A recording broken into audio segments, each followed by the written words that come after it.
You know, sometimes South Dakota winters can be cold and too darn long, or maybe turning 50 made him afraid of getting old. Whatever was the problem that was lodged between his ears, the whim that overtook him nearly drove his wife to tears. It happened one spring day after sorting off some cows, and when they broke for coffee and they headed to the house, he told her he was thinking that they both could use a break. He thought a nice vacation was something they should take. Well, the first thing she thought of was he'd probably want to go to Deadwood or to Cheyenne to some blasted rodeo. But he said that come next August, when the haying was all done, he'd like to go to Sturgis, take in all the fun. He said he heard folks talking about that rally and the hogs and the concerts and the people. Oh, they say they come in mobs. Well, the first thing that she asked him is how the heck they'd go, because their 59 Ford pickup would sure not fit that show. Oh, he told her not to worry. He knew just what to do. He'd found a motorcycle that was just as good as new. It was in the one ad section in a paper that he'd saw, and $800 isn't bad for a good used Yamaha. Well, he bought that good used cycle, and he broke her in real good, because he'd ride around the barnyard and the whole darn neighborhood. And then he welded up a trailer in his shop one rainy day so they could take their tent along and have a place to stay. She thought that he was crazy, but it got worse than that. He started growing whiskers and let his hair grow down his back. He said that he must look the part so he would fit right in, and told her she should get some clothes that showed a little skin. They say she almost killed him with the look upon her face.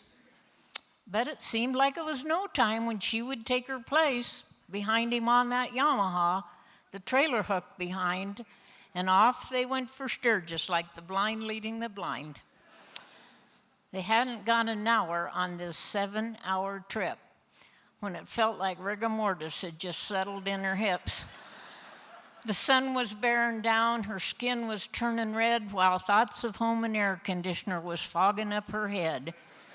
This sure was no vacation, a worse time she'd never had, and she never knew a sweaty shirt could ever smell so bad. The blowing locks of hubby's hair was all that she could see, and anywhere besides that bike is where she'd rather be. And the muffler was hotter than a bakery oven door.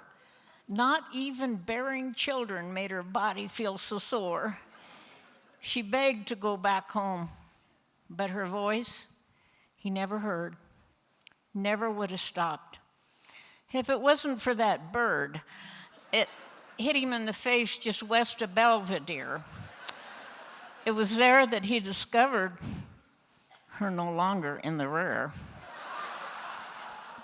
They say a trucker found her when he stopped to check his load. She was laying moaning, groaning in the ditch beside the road.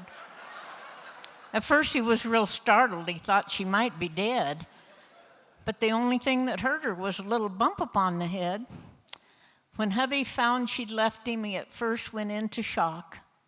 And then he met a little dolly working in a tattoo shop. They say he gave up ranching for that cycle and that dame, and he never works a lick. But it pays about the same. The wife, she's with a trucker, and they make a happy pair. She's still receiving treatment under psychiatric care. They're trucking in the mountains for a sawmill, hauling logs, and are known to mow down cycles, especially Yamahas. So the moral of this story is, in case you need a break and decide to go to Sturgis, don't make the same mistake. If you want to save your marriage, you better make the trip alone. So let this be a warning, gals. Leave your husbands home. Thank you.